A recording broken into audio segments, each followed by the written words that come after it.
Eu sou Mário Persona e essas são as respostas que eu dei aos que me perguntaram sobre a Bíblia. 1 Timóteo capítulo 4, no versículo 10, porque para isto trabalhamos e lutamos, pois esperamos no Deus vivo, que é o Salvador de todos os homens, principalmente dos fiéis. Os fiéis são os que exercem fé em Deus e no Salvador Jesus Cristo. Manda estas coisas e ensina-as. Isso aqui é uma responsabilidade, veja, que de Timóteo, estava passando para Timóteo. Timóteo, não deixe de ordenar essas coisas, não deixe de ensinar essas coisas. Então, se nós temos conhecimento dessas coisas, a boca fala do que está cheio o coração. Nós somos exortados a compartilhar da nossa fé com aqueles que ainda não têm a salvação, não têm a certeza da vida eterna. Por isso que sempre que eu posso, né, quando eu vejo que existe uma oportunidade, eu procuro falar do Evangelho para a pessoa, e sempre de uma maneira que não seja agressivo, né, e nem tentando também impor uma religião, e nem tentando impor do tipo, o congregar, a maneira de congregar. Não, esquece tudo isso enquanto a pessoa não é convertida. Tem que ir lá, tem que sentar junto onde ela está. Em que estágio ela está? Tem um irmão que ele falava que é como você tem uma casa com vários andares, então você encontra uma pessoa na porta da casa, você vai tratar dessa pessoa como alguém que não sabe nem o que tem dentro da casa.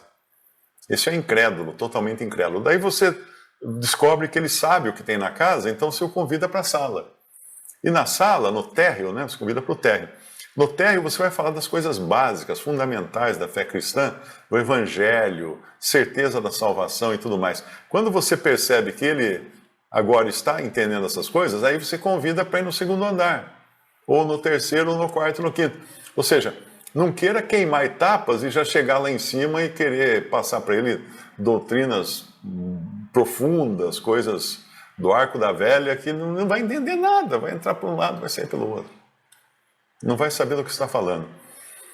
E no versículo 12, ninguém despreze a tua mocidade. Como a gente faz para não ser desprezado? Isso é uma boa palavra para os jovens, né? Jovem, como fazer para as pessoas não desprezarem a sua mocidade? E esse aqui, ninguém despreza a sua mocidade, ele está falando em relação aos irmãos, né? Aos irmãos, porque os irmãos deviam ser todos mais velhos que ele e talvez olhassem com certo desdém o fato dele ser jovem e querer ensinar as coisas, porque ele ensinava, ele tinha um dom. Ele tinha um dom de mestre, né? Timóteo. A gente percebe aqui que ele tinha recebido esse dom para ensinar. Por isso que Paulo fala, manda essas coisas e ensina-as. Porque ele tinha um dom, a capacidade espiritual para isso ele tinha. E como fazer para não ser desprezado na minha mocidade? Não na minha, que a minha já é história, né? Ficou lá atrás. Mas você andar de uma maneira que as pessoas olhem e falem assim, uau, esse cara é sério. Ele não está de brincadeira. Ele está sério nas coisas de Deus. Então você vivendo uma vida exemplar nas coisas de Deus, as pessoas não vão desprezar o fato de você ser jovem. Vão até admirar, falar assim, puxa, tão novo e já tão dedicado às coisas do Senhor. Tão dedicado à palavra de Deus, ao amor aos irmãos, etc. Mas por isso que ele vai falar na continuação do versículo 12, mas ser o exemplo dos fiéis. Exemplo dos fiéis. Será que eu estou sendo exemplo dos fiéis? Às vezes eu me pego. Uma época eu deixava não sei se era no salva-tela do meu computador, isso aqui, ser o exemplo dos fiéis. Porque é para chamar a atenção. Falei, Mário, você está sendo exemplo dos fiéis? Na palavra, ou seja, na comunicação que a gente faz com as pessoas, porque tudo que sai da boca, né, tem efeito. Como fala lá na carta de Tiago, a língua é como o leme de um navio. Ela é pequena, mas ela controla o navio inteiro. Então a nossa boca, o que nós falamos, com a boca nós bendizemos, com a boca nós amaldiçoamos. Fala também o versículo lá em Tiago.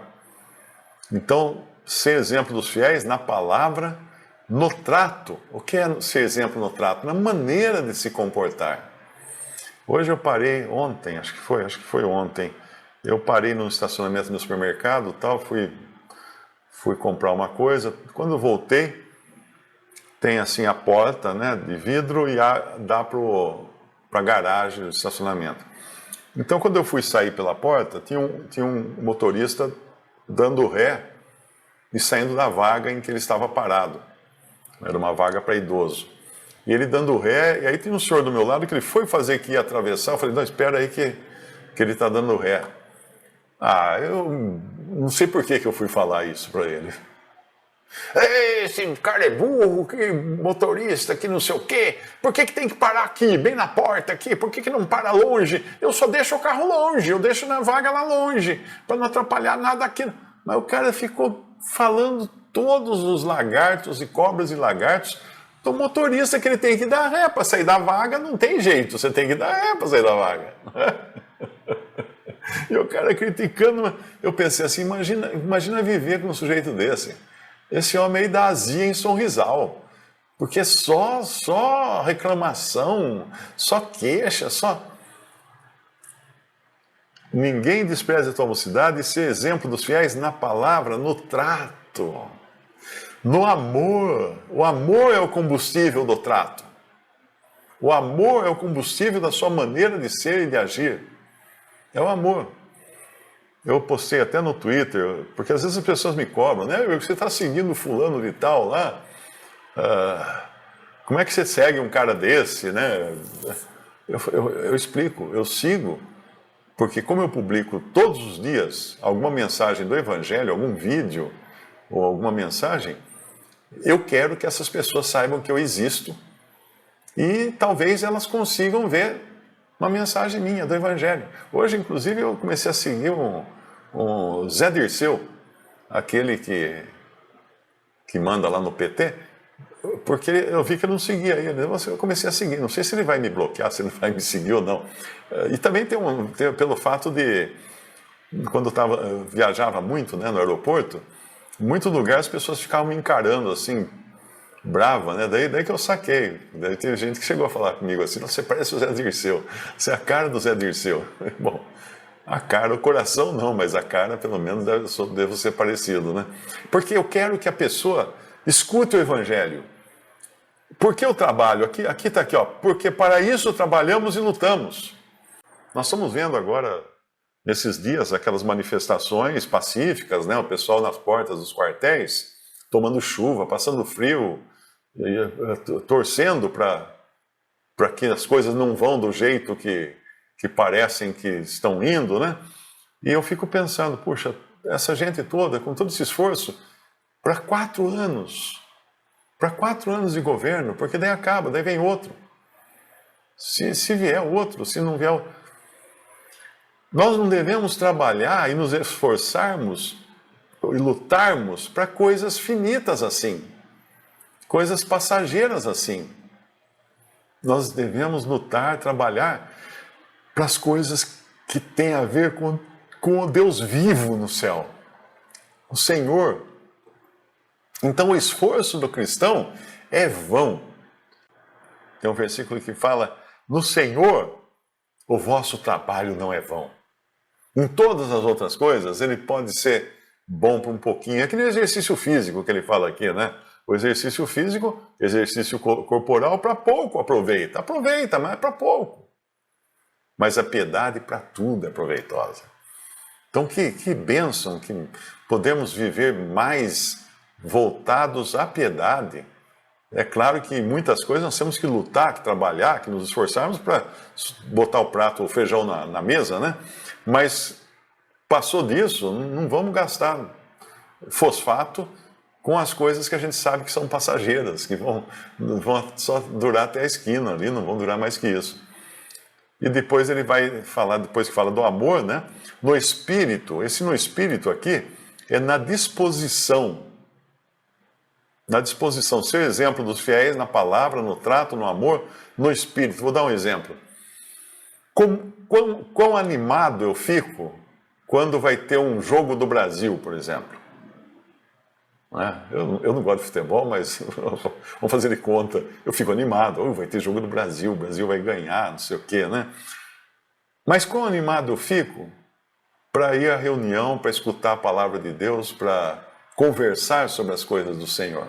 Será que eu tenho a mesma animação? Eu tenho o mesmo espírito para tratar das coisas de Deus como eu tenho para tratar das conversas mundanas do dia a dia ou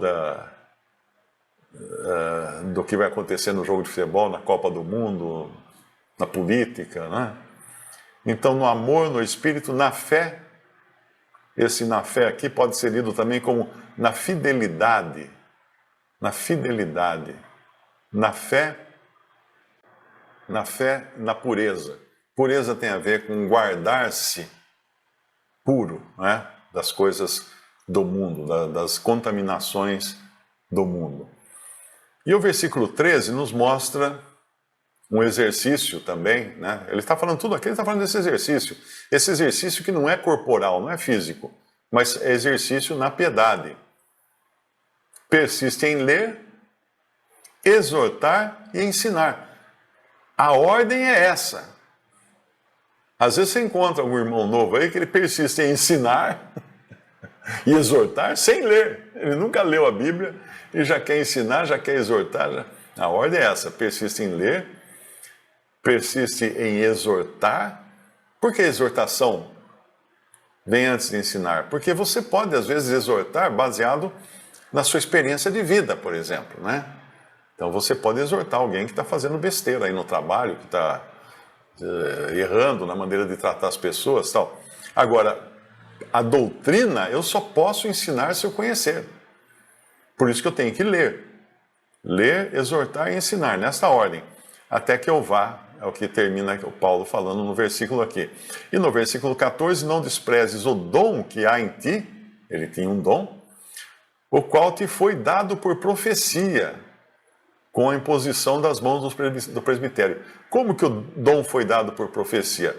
Provavelmente na assembleia em que estava Timóteo, devia ter um profeta, né? Porque nós sabemos que os profetas, apóstolos e profetas, foram dois dons que estavam presentes no princípio da igreja.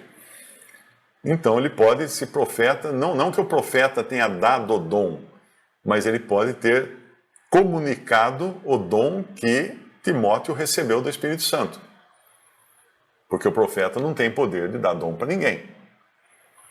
Com a imposição das mãos do presbitério. O que poder tem a imposição das mãos do presbitério? Nenhum poder. Na realidade, a imposição de mãos seria mais ou menos como nós hoje darmos um cumprimento. Timóteo, tô junto, estamos junto nessa aí do seu dom, hein? Estamos junto. A imposição de mãos era para você confirmar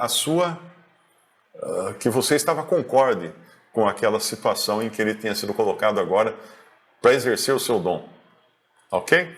E o versículo 15, medita essas coisas, ocupa-te nelas, para que o teu aproveitamento seja manifesto a todos. Nós só vamos ter o nosso aproveitamento nas coisas do Senhor quando nós meditamos e nos ocupamos com essas coisas. Aí as pessoas vão reparar, realmente, esse cara aí está dedicado às coisas de Deus. Tem cuidado de ti mesmo, primeiro, da nossa própria pessoa, e da doutrina. Segundo, do conhecimento bíblico que a gente tem. Então são duas coisas que nós temos que manter com muito cuidado, com muito carinho, deixar numa redoma para não sermos nem nós mesmos atacados por tentações ou por problemas, e nem a doutrina ser atacada também. Persevera nessas coisas, porque fazendo isso te salvarás, tanto a ti mesmo como aos que te ouvem. Mas Timóteo não era salvo? Claro que era. A salvação aqui não é a salvação da alma, não é a salvação eterna que ele está falando aqui. A salvação aqui é a mesma, de tudo que ele falou antes. Por exemplo, começa lá no versículo 1. O Espírito expressamente diz que nos últimos tempos apostatarão alguns da fé. Então, ele está exortando para Timóteo se manter a salvo da apostasia. dando ouvidos a espíritos enganadores, para se manter a salvo do que dizem os espíritos enganadores. E a doutrina de demônios, a salvo da doutrina dos demônios. Então, é a salvação circunstancial, a salvação dos males que cercam a todo cristão aqui nesse mundo, nessa vida. Então, fazendo isso, você salvarás tanto a ti mesmo como aos que te ouvem, porque você também irá alertá-los dos perigos que há em todas essas coisas erradas que ele descreveu aqui no começo desse capítulo, né? Daquelas fábulas de velhas profanas, das religiões que proíbem alimento, da religião que proíbe o casamento, da hipocrisia dos homens que falam mentiras, e etc. É dessa salvação que ele está falando. É dessa proteção que ele está falando.